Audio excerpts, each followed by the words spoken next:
Հարգելի գործընկերներ, նախ պարոն Մինասյան, մենք հակադաշնակցական գրականություն չենք կարդում եւ անում այդ հետեւությունները, մենք դաշնակցական գրականություն ենք կարդում եւ պատկերացում կազմում այդ տարիների մասին։ Չէ,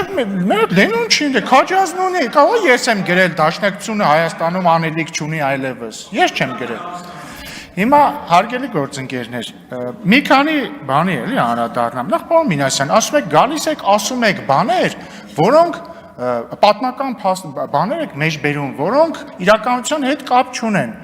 Բայց մի հատ ձերբի համար մի հատ մեր բերած փաստ չհերկեցիք։ Ու շատ հենց դա ոչ մի այս երկու օրը ինչ ասել ենք, ոչ մի բան չեք հերկել։ Ասեմ ավելին, վերջում մի հատ էլ հաստատեցիք ասելով բան, մեծ հաշվով ես հենց եմ ինտերպրետացնում ձեր ասածը, որ հա իրոք այն ամեն ինչը ինչ որ ասում եք արել ենք, բայց սխալ ենք արել։ Էդ էիք ասում ըստ երևույթին։ Այնայն դեպս ես տենց եմ ընկալում։ Բայց պարոն Մինասյան, հավատացեք, ես ուզում եմ կրկնել, ես ոչ մի հակադաշնակցական բան չունեմ։ Ընդհանրապես ոչ մի հակադաշնակցական բան չունեմ։ Ես խնդիր ունեմ երեսպաշտության հետ։ Ես խնդիր ունեմ, երբ որ մի ուժ, հələ լավ մոռանանք առաջին հանրապետությունը։ Դուք իշխանության մեջ եք եղել համ Ռոբերտ Քոչարյանի հետ կոալիցիայով, համ Սերժ Սարգսյանի հետ կոալիցիայով։ Օրինակ Ռոբերտ Քոչարյանի ժամանակ եղել են բանակցություններ Թուրքիայի հետ։ Դուք դրա հետ խնդիր չեք ունեցել։ Բայց օրինակ այսօր, երբ որ էլի կան բանակցություններ Թուրքիայի հետ, օրինակ Քրիստինե Վարդանյանը ասում է, Ռուբինյանը եթե քննադատում է դաշնակցությանը, ուրեմն իրան Թուրքիան է ասում, բան Թուրքիայից հրահանգաստան դրա համար է անում։ Սա երեսպաշտություն է, էլի մաքուր երեսպաշտ, բայց լսեք, էլի տեսեք, ես լսում եի ձեզ։ Չէ, ես իրավունք ունեմ գնահատական տալու, եւ դա երեսպաշտություն է, դա վիրավորական բառ չի։ Բայց ես ավելի շատ կուզեի պարոն Խաչատրյանի ասածին անդրադառնալ, որովհետև էլի կոնցեպտուալ բանավեճ է, էլի հիմա տեղի ունենում։ Ինչ ասում պարոն Խաչատրյանը։ Նախ ասում է պատերազմը ձեզնից կախված չէ։ Բառացիորեն այդ բառերը դուք ասեցիք։ Ահա։ Նախ շնորհակալ եմ, որ ասեցիք դա, ուրեմն դա նշանակում է, որ վերջին 5 տարին, երբ որ օր ու գիշեր մեղադրում էիք մեզ ընդ որում տարբեր բառերով, էլի, որ բան, չկանխեցին պատերազմը, ձեզնից որոշները նույնիսկ ավելի հեռուն են գնում, ասում են պատերազմ բերեցին, պատերազմի հրձիկ, էլ ինչ ասես, շնորհակալ եմ, որ ֆիքսեցիք, որ պատերազմը մեզնից կախված չէ, բայց ես մեկը նույնիսկ ձեր այդ արտահայտության հետ համաձայն չեմ։ Իդեպ մի հատ էլ բան բերեմ, հակասություն բերեմ ձեր մտքերի մեջ, սկզբից ասում եք պատերազմը ձեզնից կախված չէ, հետո ասում եք դուք մեկ-մեկ արտահայտություններ եք անում, որոնք կարող են բերել պատերազմ։ Հիմա կողմնորոշվեք, արտահայտությունից պատերազմ կարող է լինի, թե պատերազմը մեզնից կախված չէ։ Կամ որ ասում եք բանը, որ ասում եք պատերազմ չի լինելու, դա ոչինչ չի նշանակում, բայց մյուս կողմից էլ ասում եք դուք արտահայտություններ եք անում, որ բերում եք պատերազմ։ Բայց հələ դա մի կողմ, էլի։ Ես համաձայն չեմ, որ պատերազմը մեզնից կախված չէ, եւ ես համաձայն չեմ երկրաշարժի ու պատերազմի համեմատության հետ, եւ ես կարծում եմ, այստեղ ֆունդամենտալ խնդիր կա մեր տեսլականների միջեւ, որովհետեւ սկսենք նայել, որ երկրաշարժը չունի բան, անձ չի, ինքը բան չունի մոտիվացիա, չունի հիշողություն, չունի էմոցիա, չունի ռեսուրս, ոչ մի բան չունի, ինքը բնական երևույթ է, որը կամ երկրակեղևի տարբեր, չգիտեմ, շարժումներից տեղի է ունենում, կամ տեղի չի ունենում։ Երկրաշարժը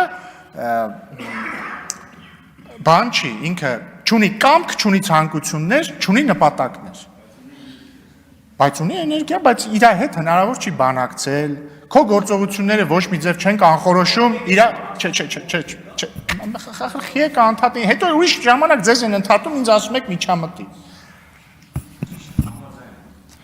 Եվ համաձայն եք, որ պատերազմը այդպիսին չի, ինչքան էլ այո, եթե Ադրբեջանը որոշում է գնալ ռազմական էսկալացիայի, ուրեմն որոշում է եւ բնականաբար Հայաստանը այդտեղ մեղք չունի, բայց միևնույն ժամանակ ակնհայտ է, որ այդ թվում մեր գործողություններից է կախված, թե մեր տարածաշրջանում ոնց կզարգանան իրադարձությունները, որովհետև այն մտայնությունը, իդեպ ժողովրդի մոտ էլ մի հատվածի մոտ էլ կա այդ մտայնությունը, ընդ որում նոր չի այդ մտայնությունը, երևի հարյուրամյակներով է գալիս այդ մտայնությունը, դե որ դե մեկը աշխարհի մեծերն են որոշում, մեզնից ոչինչ կախված չի։ Չէ, ժողովուրդ ջան, մեզնից կախված է ամեն ինչ։ կարող է մենք ինչ որ բան ուզենանք դա չլինի կամ չուզենանք լինի, բայց դա չի նշանակում, որ մեր գործողությունները ոչինչ չեն որոշում։ Մենք մեր ճակատագրի տերն ենք, ինչպես իդեպ։ Մեր ճակատագրի տերերն ենք եղել 1918-20 թվականներին։ Թող ձեր մոտ թյուր տպավորություն չստեղծի, որ երբ որ ես վկայակոչում եմ 1918-20, նույնիսկ 21 թվականի դաշնակցական ղեկավարությանը, ես իրանց համարում եմ դավաճան կամ այլն։ Հակառակը, ես համարում եմ, որ իրանք ամեն ինչ արել են, որպեսզի Հայաստանի Հանրապետությունը պահեն անկախ ու չի ստացվել, բայց իրանք դա ամեն ինչ արել են դրա համար։ Հիմա ձեր առաջարկած տեսլականը հետևյալն է, որ մեզնից բան կախված չի, մենք խաղաղություն չի լինելու, հնարավոր չի խաղաղություն, թշնամանքը անվերջ է, եւ հետեւաբար մենք պետք է անվերջ ապրենք թշնամանքի մեջ եւ էտա։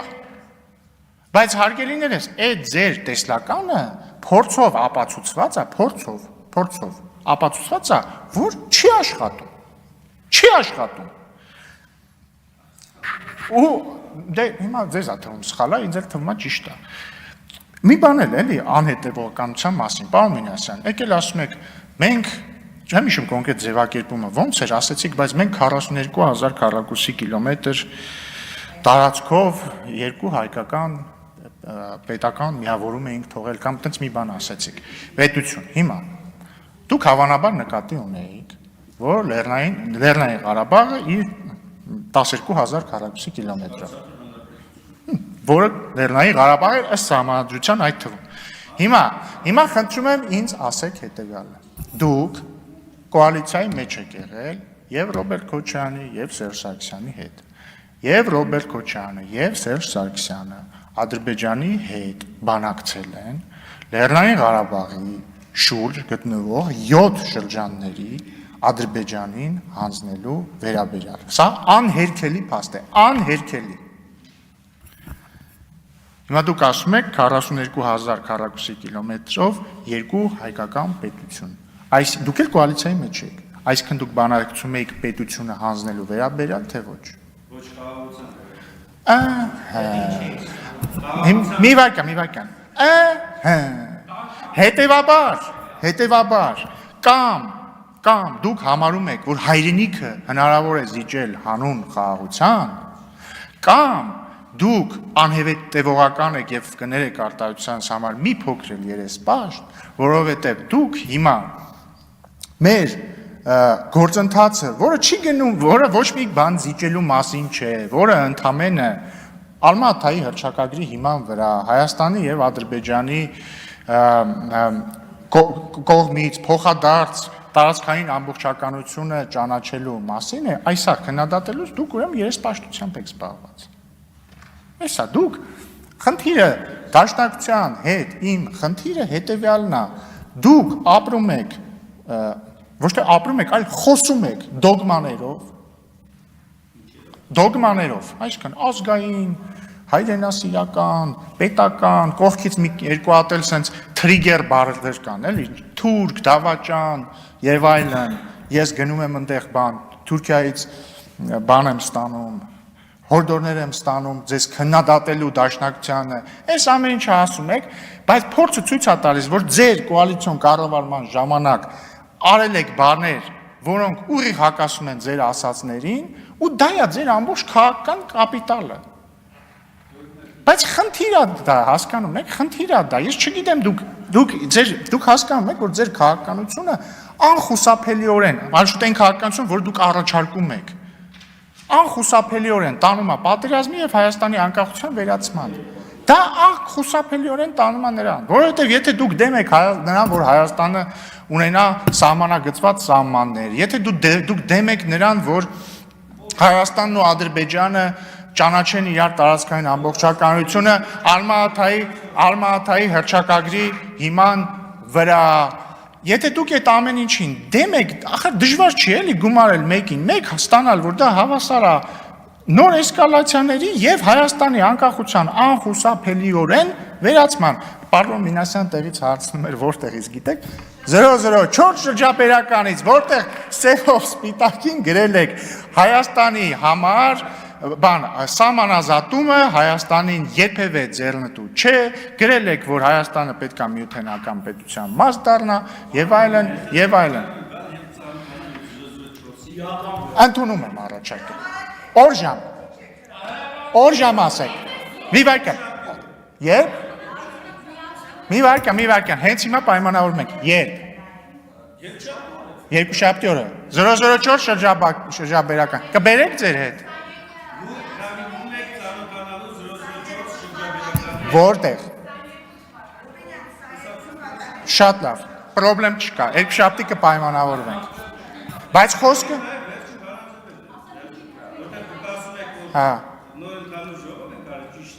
նոր բանաձևեր կան դրանց էլ հաճույքով կծանոթանամ հուսով եմ այդ 004 շրջաբերականի բովանդակություն չի կրկնվել այդտեղ բայց ինչևէ շնորհակալություն